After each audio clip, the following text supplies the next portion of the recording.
Hari ini kita kedatangan tamu yang spesial. Spesial sekali. Ya, kita lihat dari Kalau ruangannya udah ya, spesial. spesial seperti ini ya. Jadi ini bisa jadi studio kita selanjutnya ya. Spesial pakai telur.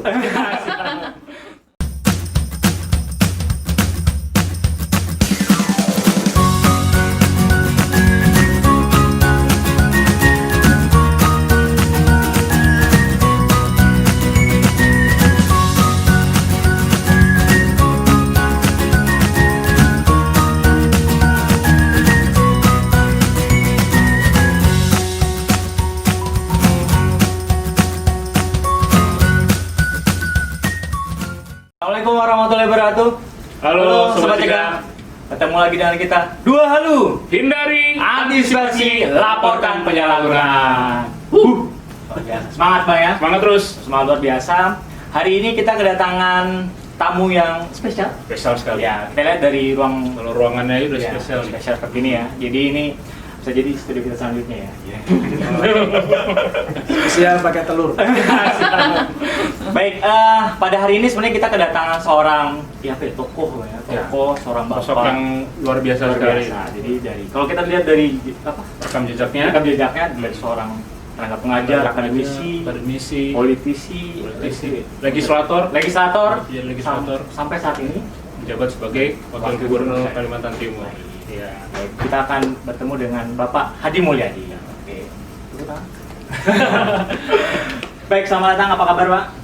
Alhamdulillah, assalamualaikum. Waalaikumsalam. Terima kasih Alhamdulillah. hadir di studio saya. Sudah lama saya buat studionya. Sudah ada yang ke 124 kali. Berarti ceritanya kita numpang di studio Ya. Roman. Untuk hari ini gratis, besok bayar.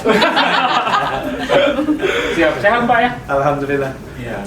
Jadi kita melihat sekali seperti ini, Bapak dengan kondisi seperti ini masih bisa beraktivitas, Pak ya. Harus. Bagaimana dengan tangga Bapak bisa beraktivitas dengan pandemi saat ini, Pak?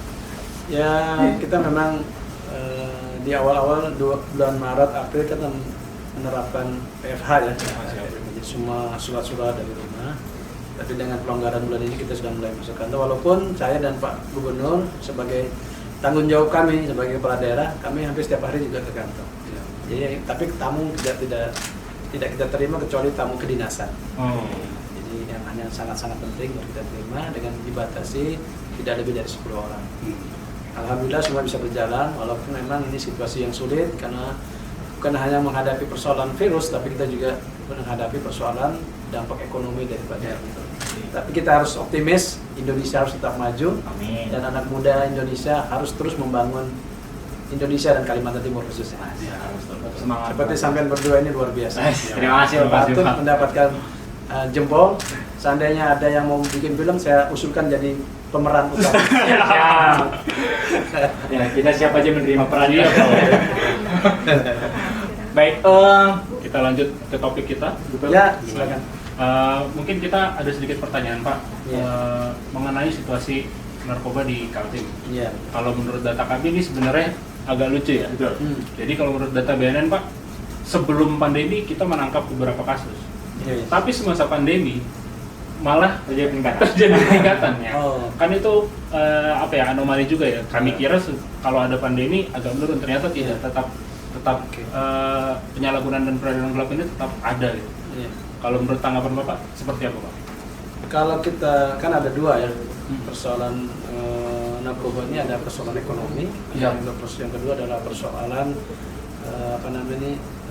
ketergantungan. Iya. Jadi kalau ketergantungan mungkin menurun, tapi yang saya tidak mendalami datanya ya, kemungkinan ini persoalan ekonomi. Karena mereka berharap dengan menjual barang haram ini dapat keuntungan yang besar. Iya, betul Pak. Makanya saya katakan tadi masalah COVID-19 ini kan tidak hanya persoalan kesehatan, tapi ada persoalan ekonomi. Dan ini kenapa meningkat ya?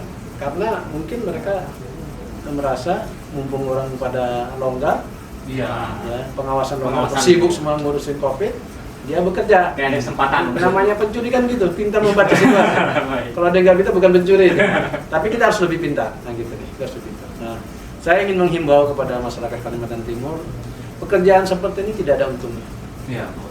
Bapak bisa tracking semua orang yang bekerja atau tidak pernah juga mereka bahagia hidupnya, Iya. dan tidak juga pernah jadi benar-benar kaya. Iya. Ujung-ujungnya penjara.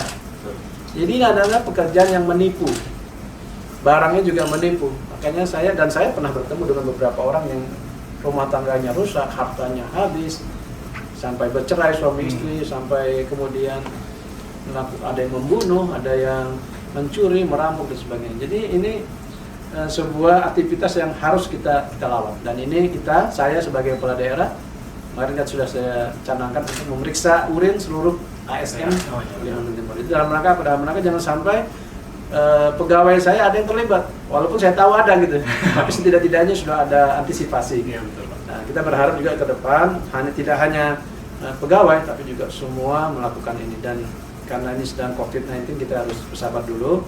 Tetapi saya secara pribadi harus terus menghimbau, ya. Jangan pernah bersentuhan dengan barang-barang seperti ini. Tidak ada gunanya dan tidak ada untungnya. Kira-kira seperti itu. Kalau misalnya ada kaitan nggak sih Pak sama ibu kota? Ya, apakah ada kaitannya Pak permintaan narkoba ini meningkat karena kita ditetapkan sebagai ibu kota? Kalau menurut saya enggak. Ada Pak ya? Kalau dulu itu memang ya Kalimantan Timur kan dengan Kaltara sempat kita pada peringkat kedua kan. Ya, Jalur saya tanya sendiri Pak Buas dulu saya Ya, ketemu langsung sama beliau, kenapa ternyata di antara sedikit analisanya bisa benar bisa salah. Pertama, jalur tikusnya banyak dari Malaysia, jadi memang tidak terkontrol. Yang kedua, ada pekerja-pekerja lepas yang dikejar tayang. Itu adalah mereka yang bekerja di perusahaan-perusahaan sawit dan di batu bara, kan itu hitungan jam. Nah, mereka itu bisa bekerja keras kalau menggunakan obat ini kira-kira. Itu salah satu. Nah, sehingga yang lain mungkin dalam proses yang lain yang berkembang di ibu kota. Saya kira Samarinda dan Balikpapan termasuk tinggi kan, harus bekerja keras. Saya terima laporannya ada daerah-daerah ada zona merahnya juga kan, ya, seperti COVID nanti ada zona merahnya juga. Tapi saya berterima kasih tentunya kepada BNN, kepada teman-teman yang terlibat langsung menangani masalah ini untuk jangan pernah berhenti untuk bekerja. Terus ini pekerjaan yang mulia. Betul, amin. Sesuai dengan namanya aulia. Terima kasih Pak. Balik ke faktornya sebenarnya yang tadi dibilang sama Pak Wagub ya, faktor ekonomi sebenarnya. Salah satu. Iya. Tapi kembali lagi ke yang Bapak bilang tadi, sebenarnya teman-teman, sobat cegah semua, anggapan kalau penegak hukum BNN itu tidak bekerja saat pandemi, salah Pak ya. Iya. Tetap bekerja, tetap terus, iya. Tetap beraktivitas seperti biasa. Tetap beraktivitas. Sebagai informasi Pak, kalau di BNN tentunya salah satu bidang yang tidak ada hari liburnya itu bidang pemberantasan Pak. Nggak ada liburnya? Tidak ada libur. Kalau kami dari bidang tapi honornya harus ditambah. Kalau kami dari bidang pencegahan masih ada dibagi WFH Pak. Iya. Kalau pemberantasan terus Pak. Ya, karena artinya terus bekerja. Betul. Terima kasih. Siap. Mudah-mudahan cepat naik pangkat. Amin. Murah rezeki. Amin. Panjang umur. Amin. Menteng jodoh. Kalau yang terakhir itu khusus. Lagi menikah ya. Baik, ini Pak, terkait tadi dengan ada instruksi dari Bapak sendiri terkait dengan Kasurin harus guru ASN Pak. Ya. Ya. Ini kan terkait dengan pelaksanaan Impres Pak. Iya. Ya. Sebelumnya kan Impres nomor 6 tahun 2018. Ya. Nah, sekarang udah keluar Pak Impres nomor 2 tahun 2020. Nah, jadi kalau kemarin kita lihat sebenarnya cukup berjalan dengan baik. Nah, bagaimana Pak dengan tanggapan terkait pelaksanaan Impres tersebut Pak? Ya, saya kira kita teruskan lah untuk kita. Siap. Ya, sesuai dengan jenjangnya kalau sudah ASN. Makanya saya minta nanti saya akan sampaikan kepada seluruh kepala OPD, tidak hanya sekedar uji urin, tapi juga ada pengawasan. Oh, iya. Jadi orang-orang yang kira-kira dicurigai itu harus ada pengawasan, laporkan kepada BNN, dan saya sebagai wakil gubernur kan tugasnya Wasda ya, pengawasan pengendalian, laporkan kepada saya untuk ditindaklanjuti. Kalau dia pejabat eselon, saya sudah sampaikan harus diberhentikan dari pejabat eselon. Saya sudah sampaikan. Jadi kalau dia pejabat eselon, jadi jabatannya dihentikan. Ya, tentu kalau ada prosedurnya kan, Ya. ada SP1, SP2, kalau dia masih tetap ya kita Harus ada disiplinnya juga. harus, karena ini bukan masalah sederhana. Saya kan lama jadi kepala sekolah, jadi guru, jadi Siap. dosen, menerima laporan ini luar biasa, dahsyatnya. Kalau orang sudah kecanduan, apalagi pengedar, rusak, otaknya ini rusak. Ya, Terus jadi pikirannya rusak, pokoknya dia bagaimana menipu, mencuri, merampok supaya dapat barang ini kan. betul.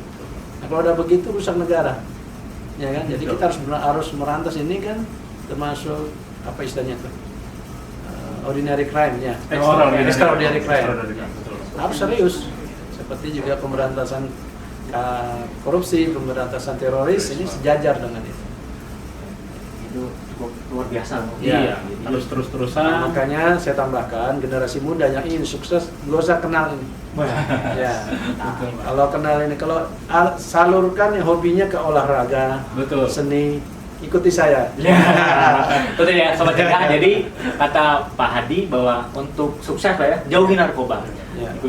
Ikuti olahraga, Kamu kok hampir bilang ikutin narkoba? Jauhi narkoba. jauhi narkoba.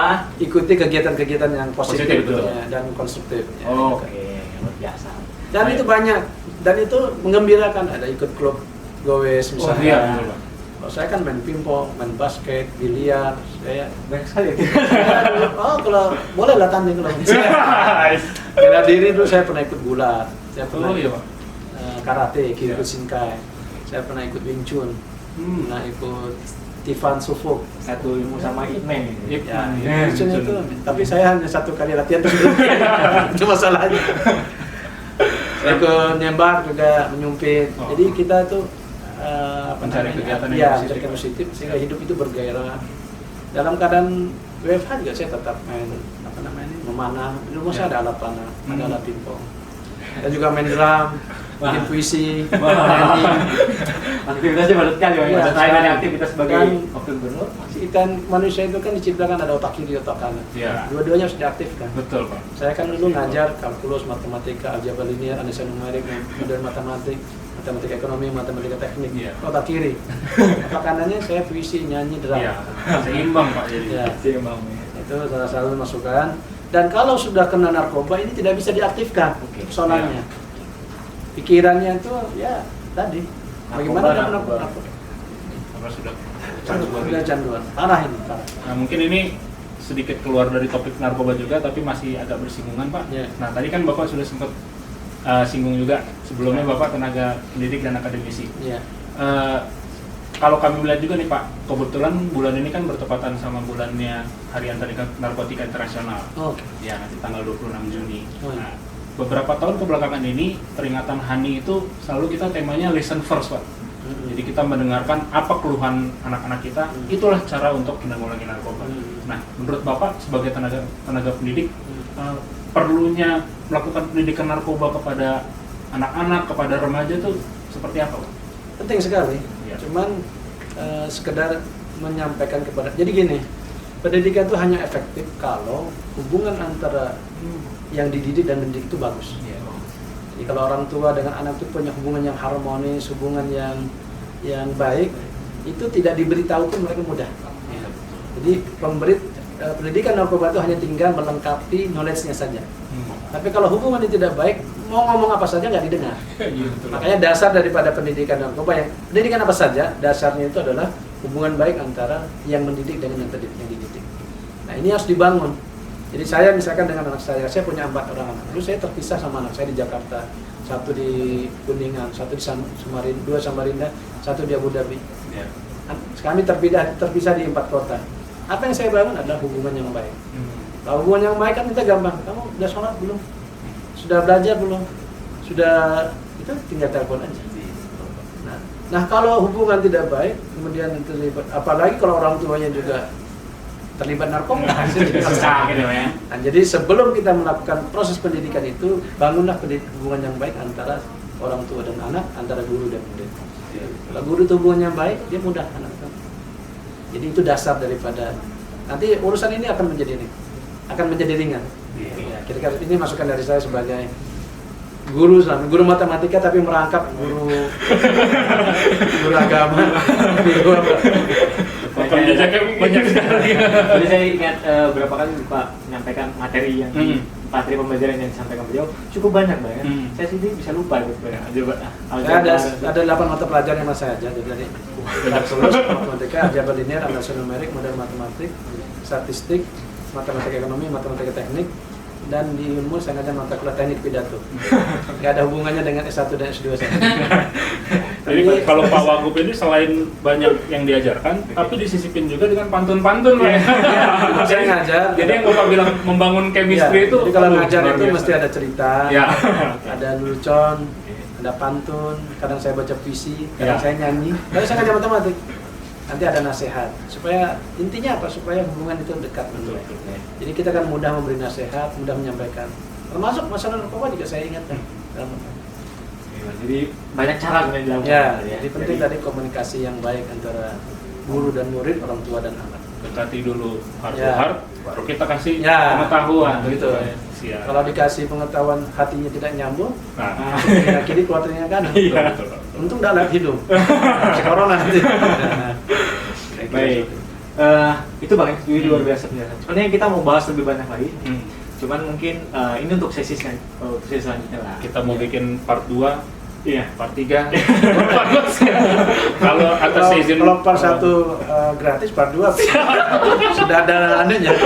Kalau seperti sinetron ada sinetron stripping Bang. Iya. Episode selanjutnya udah Iya. bukan breakdance lagi. Dengan senang hati. Ya. Untuk saya mungkin kita minta ini Pak, closing statement nggak Pak? Jadi pesan-pesan buat kawan-kawan kita yang baik itu generasi milenial maupun Iya. para orang tua terhadap narkoba ini sendiri. Sebagaimana saya sampaikan tadi kepada generasi muda Kalimantan Timur khususnya ya dan Indonesia pada umumnya, jangan sekali-kali mendekati narkoba. Anda bisa lihat catatan sejarah orang yang berhubungan dengan narkoba, tidak ada yang pernah benar-benar kaya, tidak pernah ada yang benar-benar sukses, tidak ada yang bahagia. Ujungnya adalah kehancuran rumah tangga, kehancuran dirinya, fisiknya bermasalah, kemudian pendidikannya tidak selesai. Jadi ini adalah pekerjaan impian yang tidak pernah benar-benar memberikan kesuksesan. Karena pengalaman itu penting, jangan diikuti karena sudah banyak contoh yang negatif tentang itu. Makanya saya himbau perbanyaklah aktivitas positif, yang konstruktif, yang edukatif, yang bisa membuat kita sibuk sedemikian rupa tidak terpikir lagi untuk kegiatan narkoba. Insya Allah saya yakin pemuda Kalimantan Timur bisa maju untuk memberantas narkoba dan berdedikasi untuk membangun Kaltim dan Indonesia. Amin. Baik, terima kasih Pak. Closing statement luar biasa. Luar biasa sekali. Jadi sebagai basic dari tenaga wajar, akademisi, politisi, sekarang dia sebagai wakil gubernur, ini tentu menjadi pesan yang berharga buat kita semua, Iya. baik pribadi Bang, Iya. maupun buat kawan-kawan semua di rumah. Baik, jangan lupa kita juga mengucapin terima kasih buat kawan-kawan sudah menyaksikan channel YouTube ini. Terima kasih teman-teman. Jangan lupa nanti like, subscribe, dan komen ya Bang. Jangan lupa share juga. Ya, share juga, terutama untuk pesan yang disampaikan kepada masyarakat. Iya, betul. Itu juga ada informasi masukan dan lain sebagainya terkait dengan laporan maupun hal yang berkaitan dengan narkotika. Silakan hubungi medsos kita di sini. Hubungi medsos kita di Iya. sini untuk informasi apapun kawan-kawan. Betul. Jadi nanti kita akan berikan informasi yang Iya. baik. Baik, demikian kawan-kawan untuk bincang kita hari ini. Iya, Terima semoga kasih. bermanfaat. Betul, semoga bermanfaat Iya. dan kita akan ketemu di episode selanjutnya. Ya. Dadah, assalamualaikum warahmatullahi wabarakatuh. Wabarakatuh.